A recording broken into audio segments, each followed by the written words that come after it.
It's a really exciting space as well. I think one of the key things I want people to get out of this presentation as well is just the idea of like what we're trying to, what space, like where this fits into the current paradigm of things, what problems this tries to solve.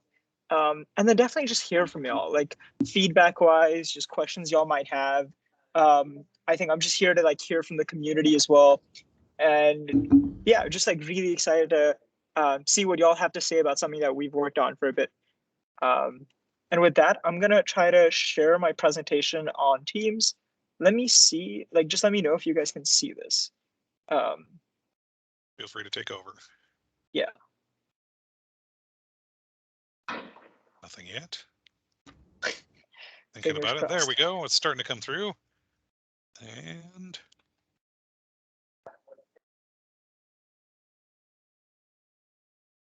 still black. It's spinning. I see it. I see it There now. we got it.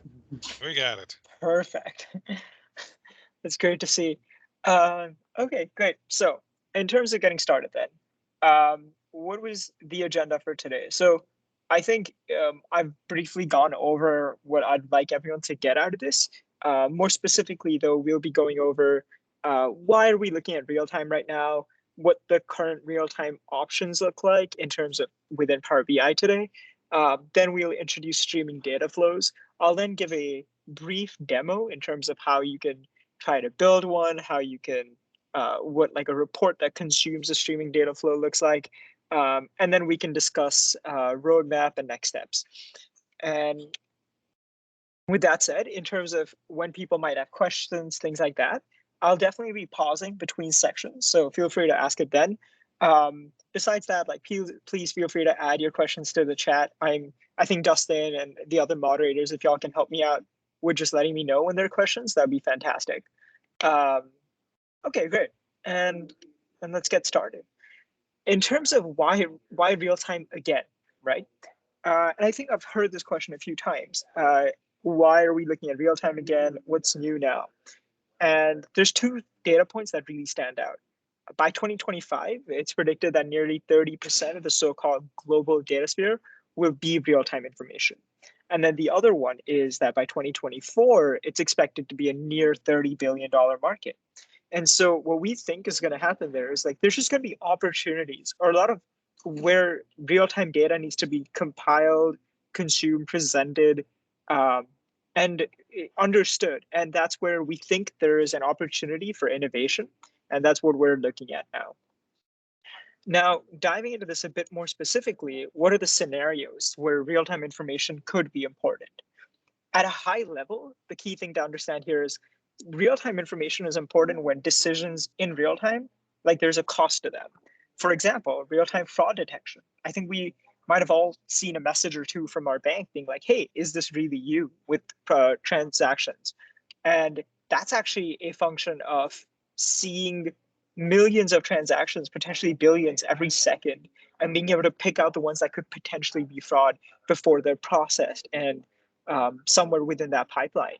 And so that's a really good example of where a situation where real-time decision-making has real-time consequences. And so the time cost is quite high there. Another one that might also be important is something like real-time demand and inventory management. So let's say and this is part of the example we might see later on, it's Black Friday, you're running a huge sale, you're an e-commerce store, for example.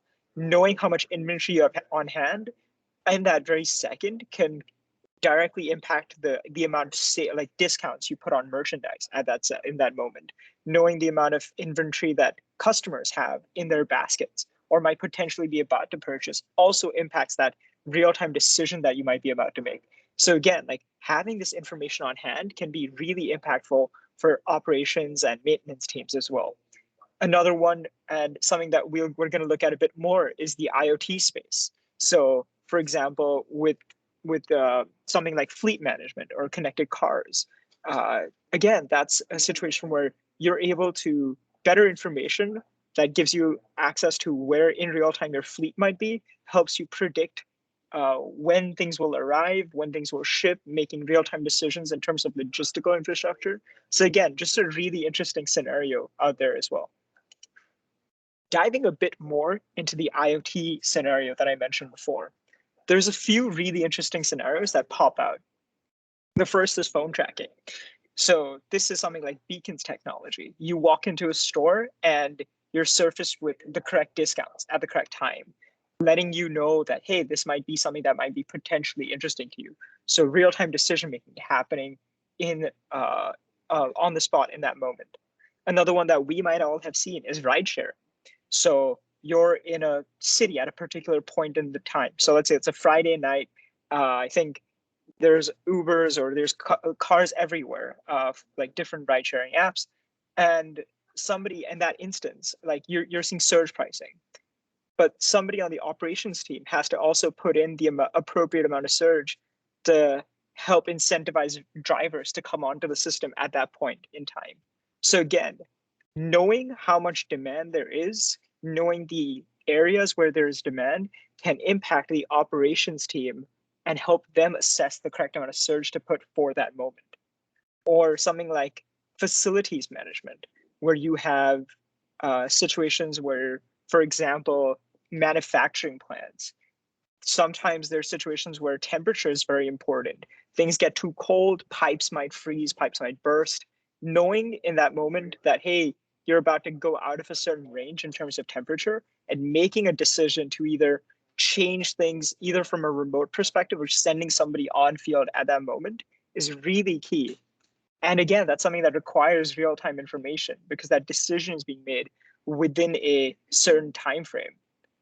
So these are just a few of the scenarios that we find really interesting and we've heard from customers just being powerful in terms of why real-time and why real-time decision-making can be so important. And so going from that, I'll look at just what exists on Power BI today. So there are two things that stand out for how you bring in your data and specifically how you bring in your data in real time in Power BI. The first is streaming data sets. Streaming data sets are very responsive. It takes less than a second for data to come through, and it's a really fluid animation. But at the same time, one, they only work on dashboards, and then because they require streaming tiles, and then two, the data retention on that is quite low. It's just 60 minutes. So what happens here is it's great for in real-time decision making, but when you want to look at that data in aggregation over a period of time, it might not be the most viable. Moving on from that to a push data set. A push data set today in Power BI gives you a responsiveness of somewhere between 3 to 5 seconds. So it's a little slower than a streaming data set, but it gives you more data retention. So now you go from something that was lasted only 60 minutes to 5 million rows per table. And while simultaneously, you might have visuals that it works with every report visual that we support, but it's a little bit twitchier.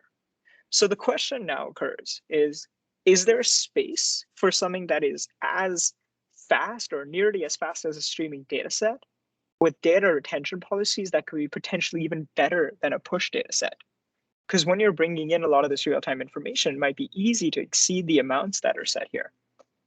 And that's where we introduce a streaming data flow.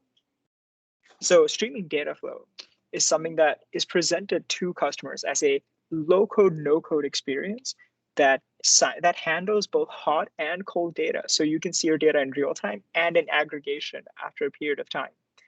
Simultaneously, you can also see this report with nearly every visualization that Power BI supports.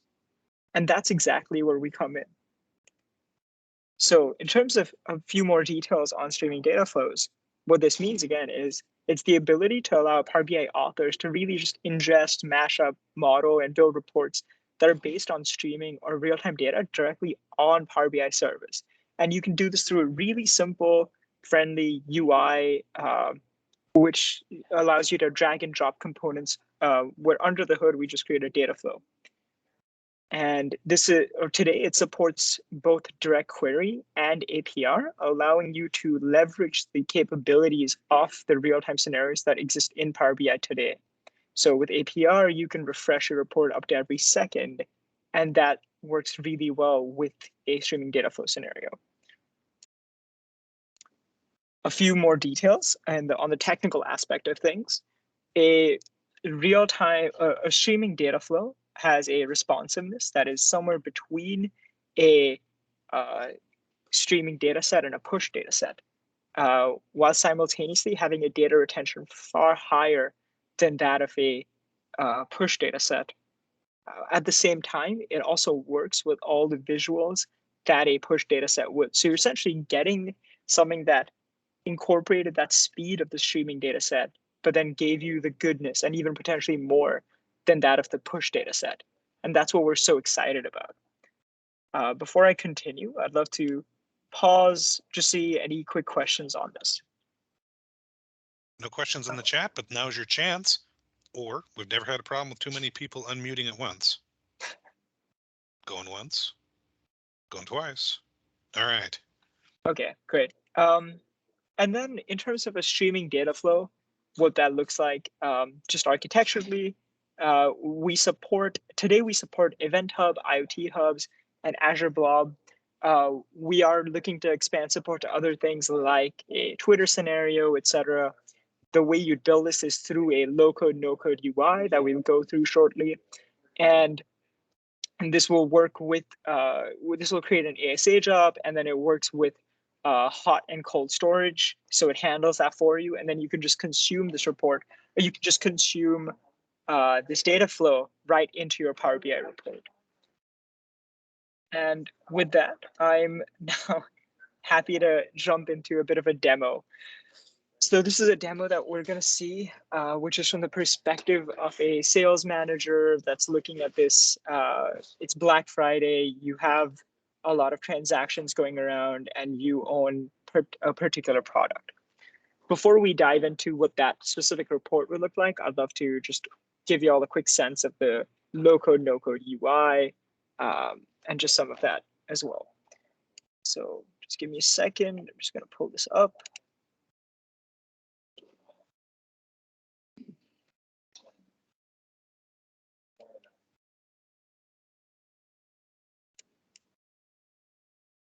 And while I'm like just setting things up, like please feel free to ask any questions that you might have. Looking forward to the demo. Do you have more information about the comparison of a streaming data set versus a streaming data flow?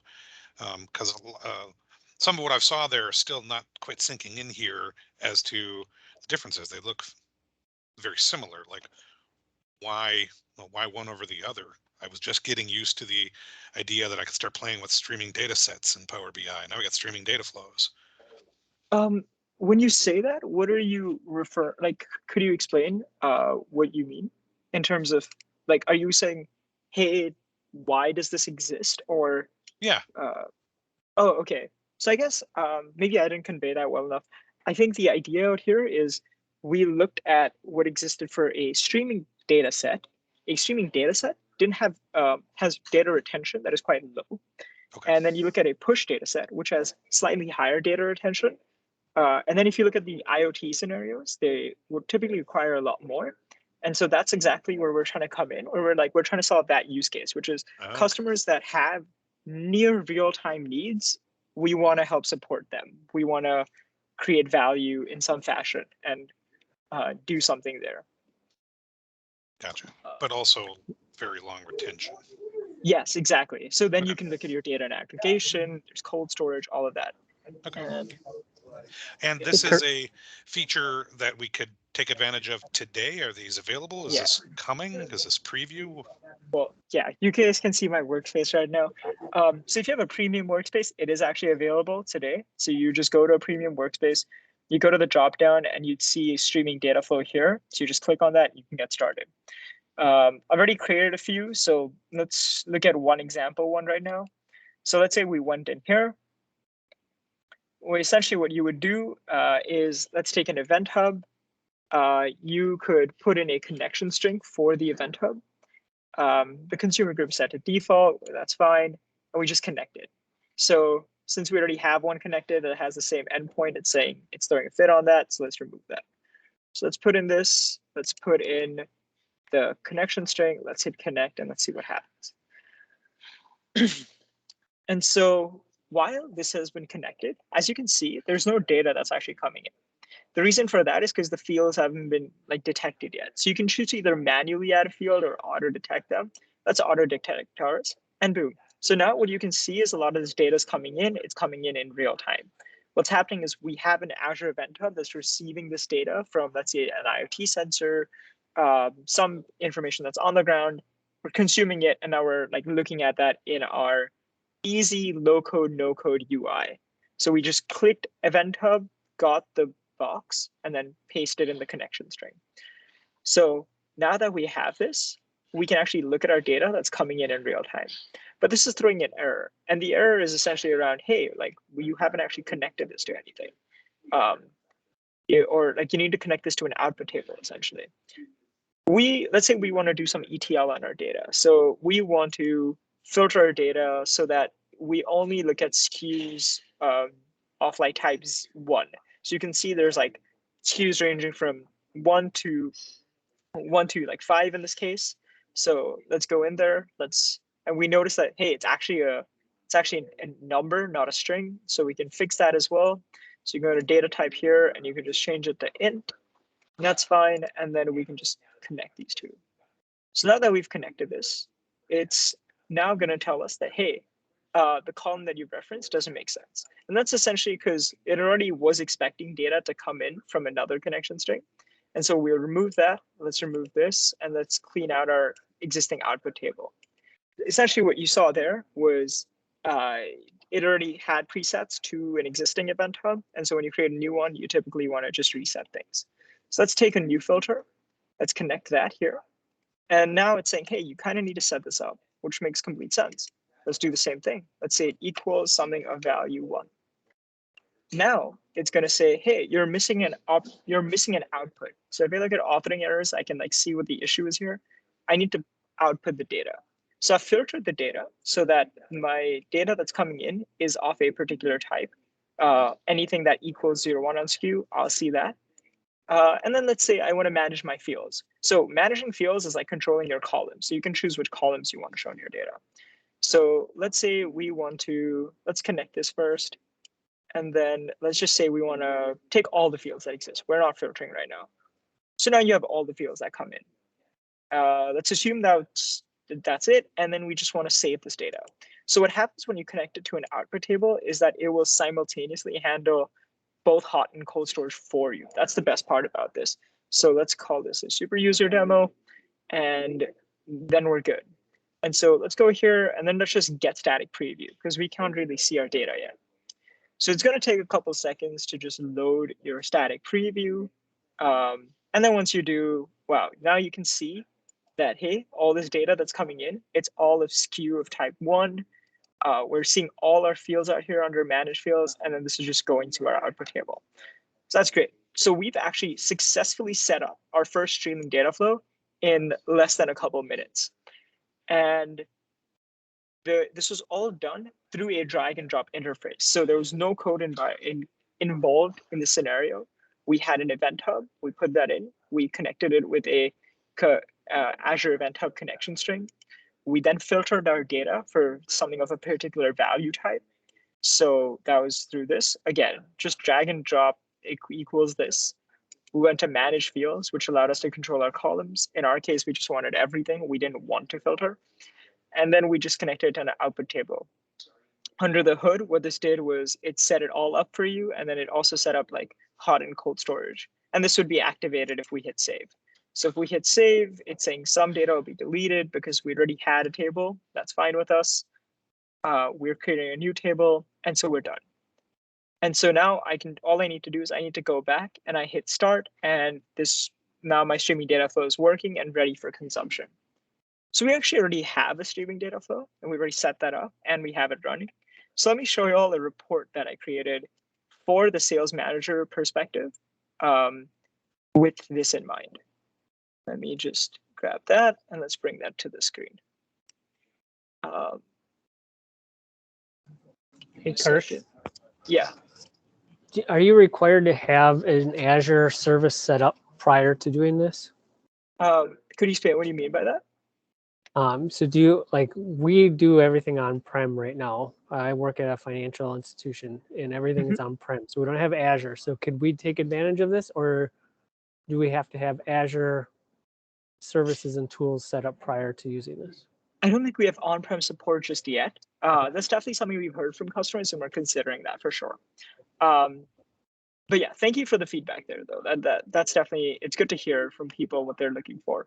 And so here I have here I have a report that's set up from the perspective of a sales manager. It's Black Friday. I control things off a particular SKU, as you saw in the data there. And what I need to know is, one, when was the last time I made changes to the pricing of any particular product? I can see that here. I need to know how much inventory we have on hand. I can see that here. I need to know what the sales look like in different locations, and that's just a good to know fact. I can see that here. I need to know how much inventory there is in basket right now. So how many customers, perhaps in the last 15 minutes, have added this item to their basket, and how much that equates to in dollar terms. And that would help me like determine, should I run a discount or not. I also want to know, perhaps I have personal targets, and so I need to know how much I've sold. On this day, I seem to have done fantastically well. And just in terms of like dollar terms, what does that look like? And so with this information now, as you can see, a lot of this data is coming in real time or near real time. And so what we're able to do with this data is consume that and make actual decisions on this. So somebody is looking at this report that is coming in nearly every second and making real-time decisions, real-time pricing decisions on this. Question for you. Yeah. So this report is sourcing its data from the data flow that we're seeing behind on that workspace? Yeah. So over So on if the you see, side, it's got 3 tables that the report is connected to. yeah, 3, table connections. That's 3 data flows, and a sheet, or 2 data flows and a sheet, looks like. yeah. So Okay. what's happening here is, like, for example, the pricing history, I have that as an Excel sheet. So what you can see is like, you're actually able to create a report from multiple sources. So a streaming data flow can also work, and you can import an Excel sheet, and they can both work in the same report. Sure. That's sort of what I'm trying to show here as well. That's Mhm. great insight, and like, thank you for calling that out. So in terms of when this report is then brought up into the Power BI service, it is real time changing these visuals? Yeah, because you have APR that's set on this. So this report has APR on it, and so you're just like updating this. What's happening with streaming data APR, flow? could you explain that a little further? Oh, APR? automatic page refresh. So Okay. Alex, yeah, let me break this down. Essentially, and I think it might make sense to, like, maybe we can look at this on the presentation in a bit. Okay. But essentially, what's happening is streaming data flows takes in your data that's coming in from uh, an event hub, an IoT hub, Azure Blob, and it's outputting it to a table. And this table is stored either in a SQL store or in some sort of cold storage. And that allows you to do, then you can import that if you wanted that in real time through direct query into a report. Since you can use direct query on it, you can also use APR on this. So you can keep checking for updates to the table using APR. And that way, when you publish, it's essentially a real-time report, and streaming data flows is just updating that data store in that table in real time. Okay. And Power BI is just creating a report that's checking that table. Gotcha. Yeah. Thank you. Of course. But yeah, so any questions on this, or should I go back and We have some let's go through questions the that I presentation? see are starting to be typed. So give them a second to finish typing unless they want to unmute. For sure. Come on, guys, type faster. Jeff, Wallow. All right. What are the options for cold storage? I don't think we're really discussing the internal architecture on that right now. There is All right. no or options that are exposed to customers. This is sort of a managed service. Hmm. But if there are options, or if there's specific things y'all might want to see, like, please let me know. I'd love to bring that to the team.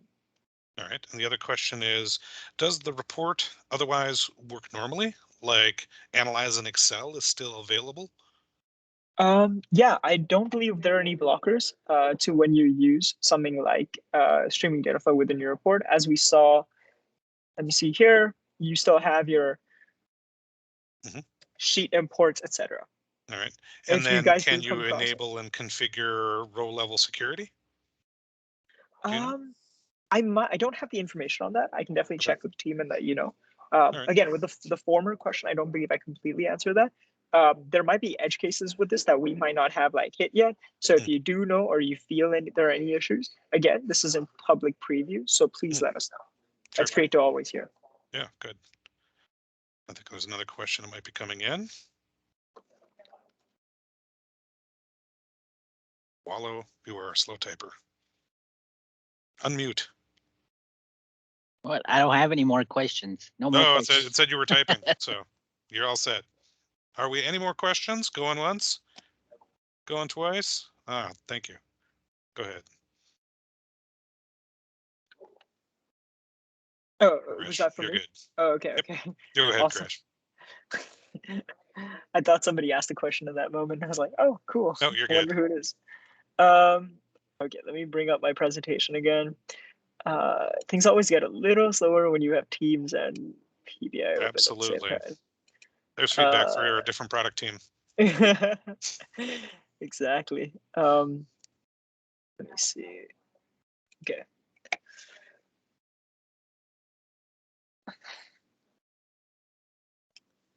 Should be opening up the slides again. And we see it. Thank you. That's so funny. I'm still waiting to see it. Okay, great. And now let me just go to where we last were. Just give me a second. And here. So we just finished our demo, and now let's look at things like next steps and roadmap. So today, for the next 6 months, what we're looking at is possibly adding support for more connectors. Another thing we're looking at is something like linked entities, so the ability to connect data flows to streaming data flows and vice versa. We're also exploring things like being able to bring our own storage. This might help certain situations that might have been mentioned in the call today as well, and as well as adding support for more transformation. So you already saw filter, you already saw managed fields. This would just add support for other ETL transformations as well. And then in terms of next steps and how you can get involved, I believe today what we have is you can go on PowerBI.com. If you have a premium workspace, you could just click on the drop down like I showed you and get started today. You can also check out our documentation around streaming data flows. That's very up to date in terms of how to get set up, etc. And then if you have any feedback, do let us know through the channels available to you. So either user groups, user voice, email, any of the typical channels should still work.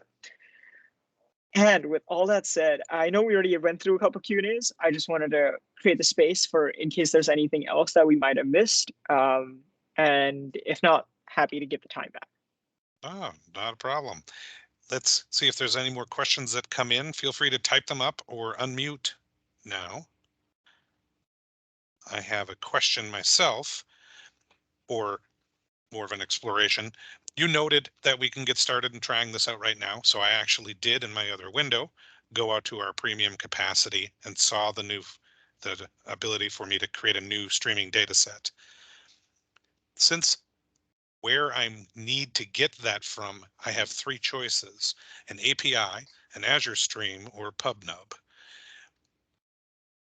There's where I've seen that kind of Wait, thing in the I think past. that's The challenge I've always had is the heavy lifting appears to come from, say, an Azure hub, things like that we don't really have set up. And I should go probably learn more about if I'm going to help my company understand where they could place data that's coming off of currently flat file machine logs or something like that, and make an Azure streaming data set hub and available to them. So there is some speed bumps to the ease of use. It was great to see that after the connection to the hub was made, it was very straightforward to drag in a filter, filter, change the criteria on the types, but that's super easy to use, but we can't really get started because the heavy lifting appears to be from 3 sources, an API, an Azure Stream, or PubNub, which I don't think that's actually I don't believe that's for streaming data flow. Are you on a data set or a data flow? let's see here. I was on a streaming data set. Yeah. Streaming data flows are oh, it says I can't add a streaming data flow and a data and regular data flows in the same workspace. Yeah, that's due to a architectural issue that we're trying to work through. But yeah, so Okay. if you had a I also premium can't workspace, add a streaming data set data flow into my workspace. does your workspace have a data flow in it? No. And is it a premium workspace? Yes. That's an interesting issue. If you want to like just share some details on that, I can probably ask the team to look into that. Sure. Well, how would you like me to share those details? I can do a screenshot into Do you want to send me an if email? you want to put your do you want to put your Awesome. email in the chat for sure. I feedback, think or just... Dustin already has it. And right. Yeah, if that works, that's fine. Yep, that'll be fine. Yeah. What so that I'm looking at the right thing, do you have a screen share, or can you share a screen of what we should expect when we hit create a new data set, and what are the choices for sources? Sure. So you're not typically creating a data set. I can't. I'm happy to walk you through what it might look like. So I'm looking you just around go here. for a data. Sure. I'm working around for a workspace in my area that doesn't already have a data flow. So let's say I had a workspace. It's a premium workspace, and I created. I just clicked on streaming data flow. It'll ask you to like put in the name. So let's say test 2. And I just hit create, and that would really be it. So I've already created a second streaming data flow, and then it just opens it up so I can just get started. Okay, gotcha. Now, sourcing into this, the kind of choices that are available are only internet hubs, or event what can you tell us about so that? an Azure Event Hub, an IoT Hub, and an Azure Blob. Those are the 3 available today. We're looking into expanding to more connectors, possibly. And that's the state we're at right now. Gotcha.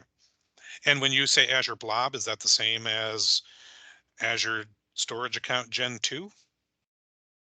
I can check into the technical details behind that for sure. Okay. Yeah. Any other questions are occurring to anyone else? Any thoughts or feedback we have to Krrish as he's kind of demonstrated this bleeding edge new technology for us? What thoughts are going through our head as users of this? How quickly could we bring this to our users, and what interests about us? We got a lot of knowledgeable people in the room here. Any thoughts? I'm looking at you, Dustin. I guess for the majority of the clients I work with are not on premium. So I think that's going to be a huge hurdle. It's definitely one of those things where it seems like a best case. I mean, obviously it's what about premium per user? Is it available in premium per user? Yes. It is. Okay. That's $20 a user a month. Yeah. I mean, I definitely see the advantages to having real-time data. I feel like that's the progression, right? People get their reports or get their access to their data, and then it automatically becomes stale. Like, even though what they may have been producing it at a weekly or monthly or whatever basis, the appetite for even more real-time data is always there. Yep. So I think that side of it's cool. Sid, feel free to unmute. What do you have? Yeah, so I'm actually another PM on the Microsoft team. I've been working with Krrish on this. So thanks for coming. Yeah, nice to hear you guys discuss. And so one of the things that I was curious about is, I mean, based on your interactions with other people that you work with for Power BI and others, like, has this concept of like event hubs and Azure, is that kind of like a roadblock, or how often do you see people using like Azure technologies like Event Hub for streaming data and things like that? Well, I'll speak a little bit about it and then let others on the floor speak up as well. In our case, we're a manufacturing company. We have been moving a lot of things into Power BI, and we have invested and taken things up into Azure Synapse with storage accounts and Azure-based tools, but we haven't done a ton of real time. We have an interest in understanding what that's about, but the complexities that come along with how do we set up what inside Azure between streaming event hubs and streaming data sets and now streaming data flows. There's a lot to absorb. So in our case, we have an interest, but we don't have anything that would occupy that kind of streaming area, nor do we understand if we were to set it up, what kind of costs and storage and things like that would we end up incurring, even though we're well into Azure Synapse and Azure Data Factory pipelines at this point. So I see. anyone else have any thoughts on where they're at that would help these guys? Yeah, I mean, I can give a perspective that as the financial services, we are not doing any cloud stuff right now. We're kind of cloud adverse, a lot of on-prem stuff. But fraud detection is something that we're interested in, as we just had something come up today where we had potential fraud situation that we had kind of found out. So if we can identify stuff early as early as possible and help our members, that'd be great. But like I said, we're not doing any cloud stuff at the moment. Thanks, Nick. Anyone else have any thoughts on where they're at with? I think that's where we are as well.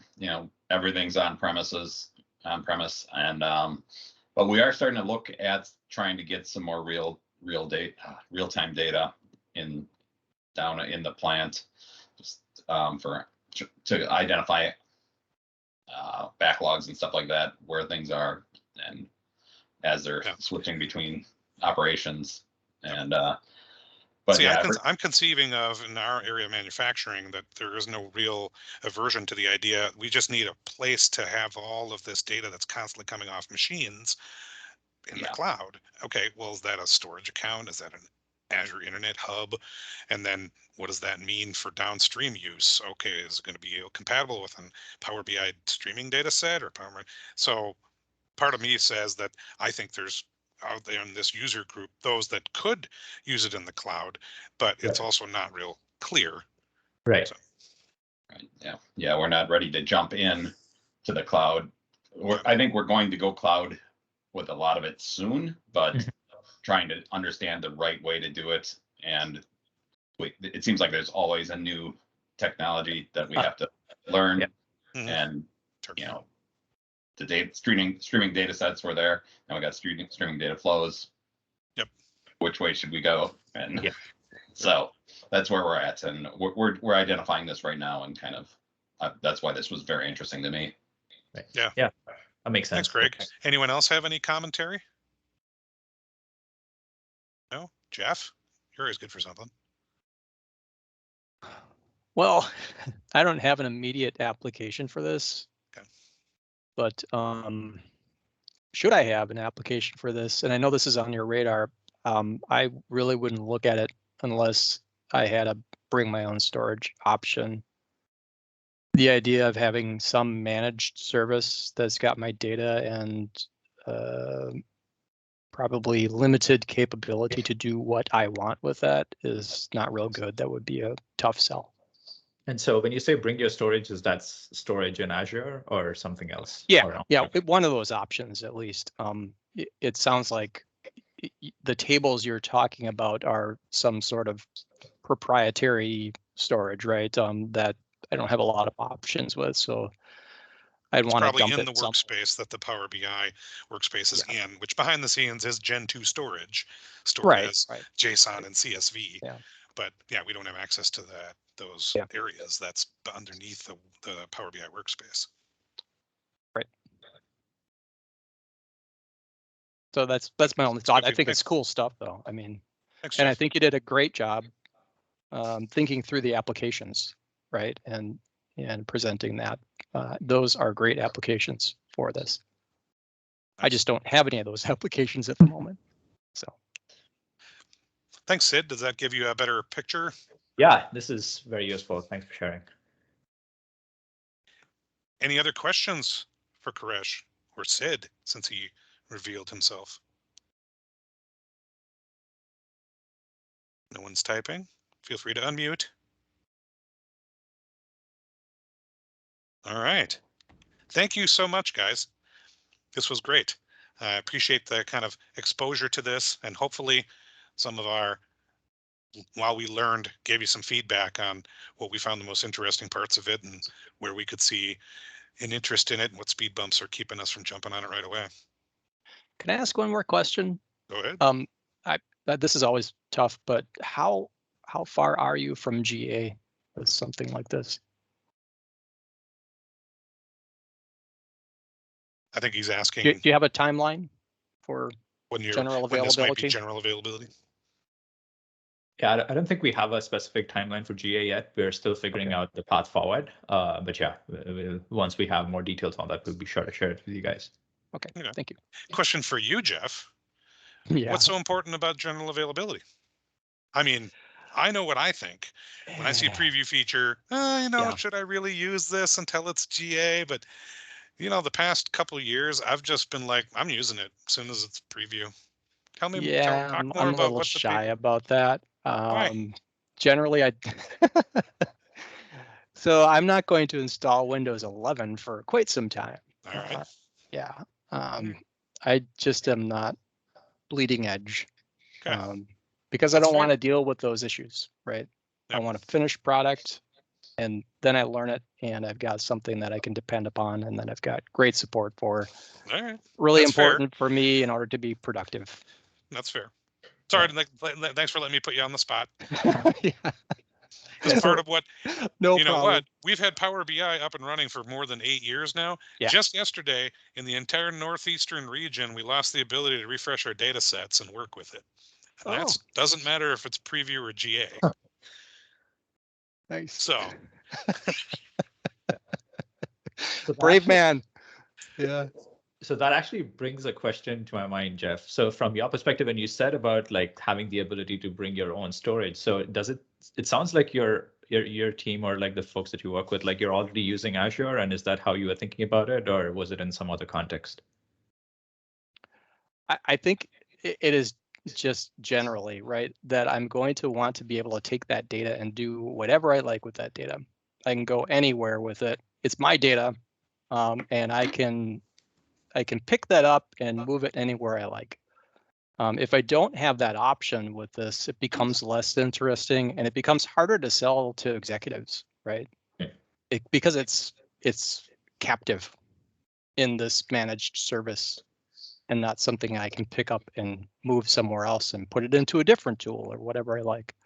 I mean, is that a functionality is that reasonable, of the fact that, is that a function of how it is geared toward more retention? Because there's times when I look at streaming data sets and it's like, okay, you know what, this thing's only going to have 30 days worth of data in it. And it took me 15 minutes to, a few hours to set up.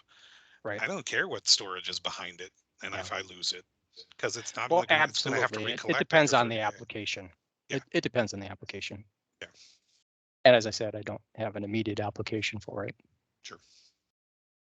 Yeah, so that's another thing that we are also still evaluating, which is like the source of real-time data in this case is primarily coming from like Azure Event Hubs. And so we're trying to see how to make like different sources of data where you might have a need for real-time analytics to kind of like naturally fit this pattern into. I think what Krrish demonstrated here is a lot of powerful capabilities, but I mean, at least based on the quick kind of short survey that we did here, a common feedback is like not a lot of teams are ready to use Azure or have real-time streaming data coming into event hubs specifically as such, right? And so that's one of the things that we're still trying to like work through. And yeah, hopefully we'll have some more clarity on that going forward. That's good. Yeah, I could see event management and issue management being great applications for this. Just excellent. I'm from an IT perspective, right? Yeah. And in those contexts, I could see wanting to have some of that data beyond, the short time frame. It's something you want to be able to evaluate over a longer time frame in some contexts. Right. Nice. Thanks, Jeff. Sure. Any other thoughts, questions for anyone that people thought of as we discussed this? No? Greg, no, Greg's typing. Probably Greg has to go. He's told us that. Anyone else have any questions? Sorry, Feel free to unmute. Otherwise, we'll say thank you so much to Krrish for coming to our user group today and talking about streaming data flows. I learned a lot. Thank you so much for having us record this, and we'll put it up on the Meetup site for those that weren't able to attend or want to go back. I'm going back to look for some notes and things myself. So thank you so much for coming today. Remember, all of you user group members, go out to the Meetup site and rate the event and sign up for the next one. And hopefully we'll see you at the social get together in March. That's the end of the Meetup for today. Thanks everybody for coming. Awesome. Thanks. Thank you so much, guys. Thanks, bye. Thanks, take care. Thanks, everyone. Thanks, everyone.